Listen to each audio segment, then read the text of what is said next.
Hey, what's up, pre-calculus?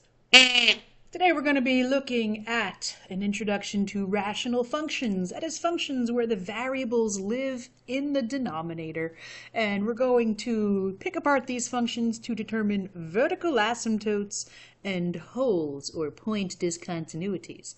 So why don't we type this function from number 1 into our calculators and pause the video, fill in that table of values.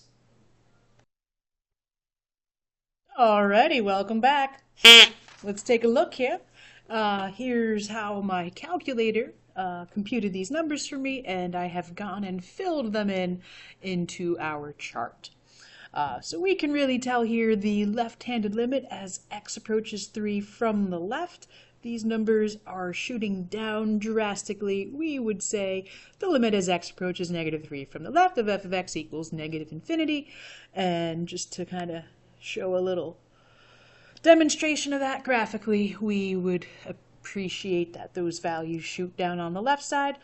Coming at the value of x equals -3 from the right of it, we do see these y values become increasingly bigger and bigger and bigger without bound, and they would shoot up drastically. We can write the right limit as x approaches -3 from the right of f of x as +infinity. In the past, we would have called this an infinite discontinuity. And the conclusion we will draw today is this graph has a vertical asymptote at x equals 3.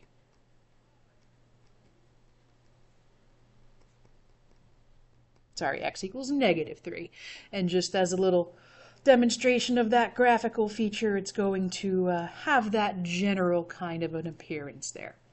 Okay, why don't you pause the video one more time and compute the table of values as we walk towards the x value of -2. I'll be right back with y'all. Alrighty, welcome back again.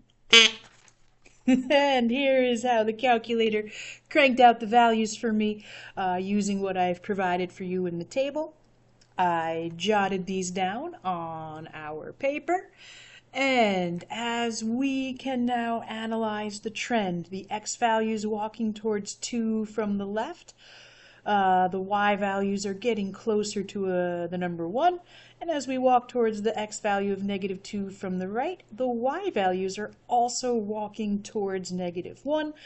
Kind of seems like if here's -2, 1 from the left side, you're getting closer to there. From the right side, you're getting closer to there as well.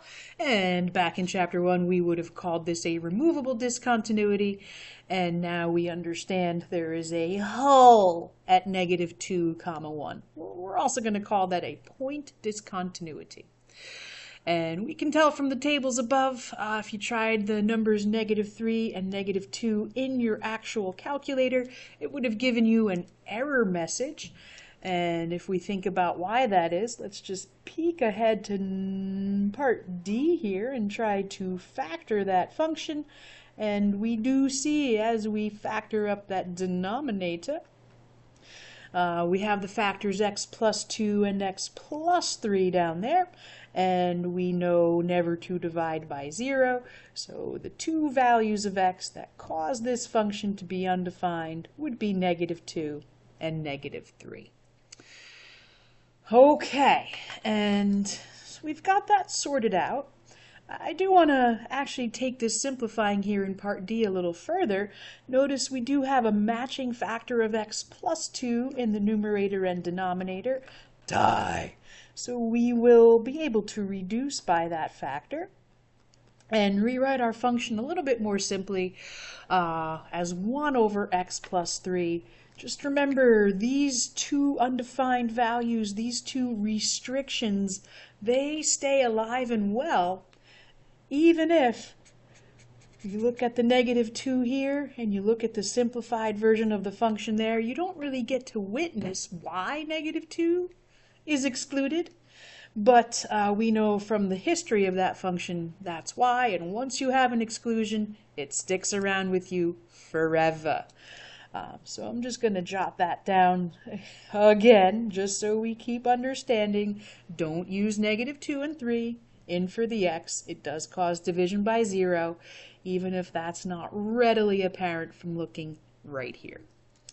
What I want us to try next, funnily enough, is to evaluate f of negative 3 and f of negative 2 using the simplified form, using this form right here. And let's see how that goes. Substitute negative 3 in for x. I will have 1 over negative 3 plus 3.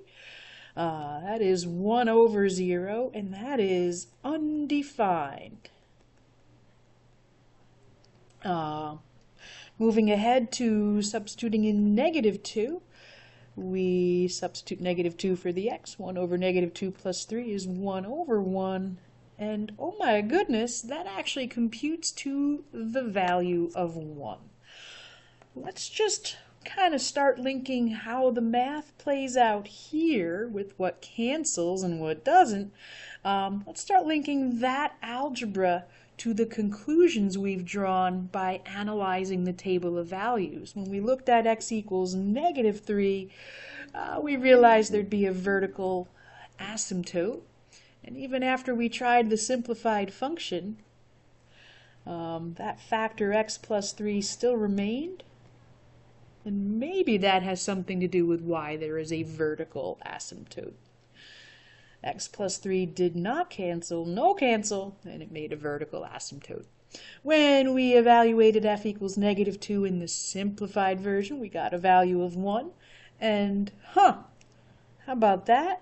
Negative 2 was, of course, undefined. We realized there's a hole at negative 2 comma 1.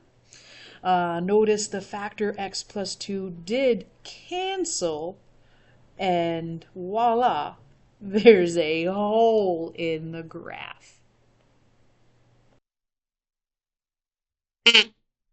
Last time I do that, I promise. Let's take a look at some of the ideas printed on the back of this page. So as a summary, a vertical asymptote, we will abbreviate that VA. It's an infinite discontinuity, and if a rational function is undefined where x equals c, what that means to have a vertical asymptote is that their limits, as we approach c from either side, are either positive or negative infinity. That's what's going to cause that vertical asymptote shape. Furthermore, when we substitute f of c into the simplified version of the function, you're going to get any non-zero number over a 0, and that's algebraically how we'll know we have a vertical asymptote at that location.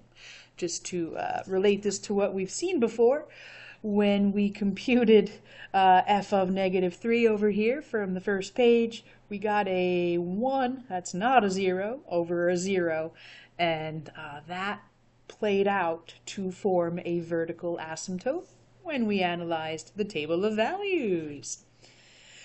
And the hole from the other side of the page, well, when the left-handed limit and the right-handed limit match and meet at the same y value, that is the ordered pair where there's a hole in the graph. And to flip back to the other side, that corresponded to a factor that canceled.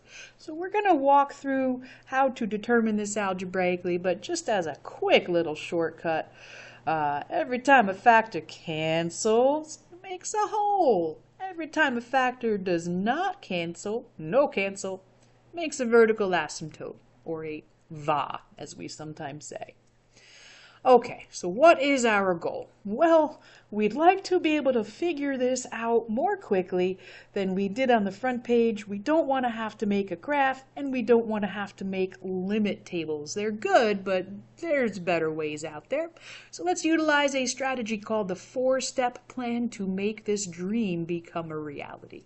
And I'm going to walk you through that plan right here with the final example of this video. How to determine vertical asymptotes and holes, a 4-step plan. So how about we pause the video real quick, but I want you to factor the numerator and denominator of this function and employ the first part of the plan. Identify any values of x that make the function undefined. Let's pause. Okay, welcome back everybody. No obnoxious quacking noise. Here's how the function did break down. I factored the numerator down into x minus 3x plus 1. In the denominator, I noticed a happy little GCF of 2x, so I broke the denominator down into 2x times x minus 3. So knowing, of course, we cannot divide by 0, we have two undefined values of x. X equals 0 corresponds to the factor x, and x equals 3 corresponds to the factor x minus 3. The first part of the four-step plan, cha-ching! Okay, let's move on to the second part of the four-step plan. Let's simplify the given function if it is possible to do so. Well, it is possible to do so, everybody. Look at these x minus 3's. Duh! So, let's reduce by a factor of x minus 3. I guess another way to say that is it cancels, and we can reduce that and rewrite the function as x plus 1 over 2x. Again, we acknowledge, of course, those both restrictions stick around, even the one we can't really understand why anymore. All right, so there's our simplified version of the function. Cha-ching! All right, third part of the three-step plan here, let us substitute each undefined value, 0 and 3, into the simplified version of the function. So we have two computations to work out here, f of 0 and f of 3. Once again, everybody, I'm going to ask you to please put your mathematical brains to use there and substitute those numbers in and simplify. I'll pause the video while you work that out. Welcome back. Here we go. When I evaluated f of 0, I worked this out to a non-zero value in the numerator of 1 and a 0 in the denominator. Oh boy, that's still undefined. When I evaluated the function with 3, the simplified version again, I actually got a numerical result of 2/3. So, going with what we've already established up here, this would be a pretty important collection of information to really make sure you're seeing there and you don't forget about. What I would then point out to you, whenever we have a non-zero over 0, we've got a vertical asymptote, and that will really confirm for me that first case is going to result in a vertical asymptote. And down here we got an actual value that's going to correspond to the whole.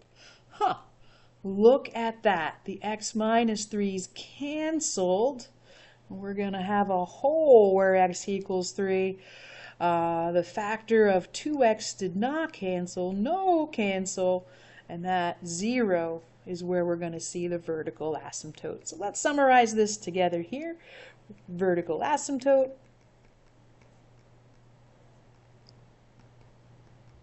at x equals 0, and we will have a hull in the graph, a point discontinuity. And you always want to list the x and the y value. The x value of the whole is 3, of course one of the undefined values. The y value of the whole, or the point discontinuity, will live at 2/3. And that's all I've got for you right now. Have a wonderful time. Toodles!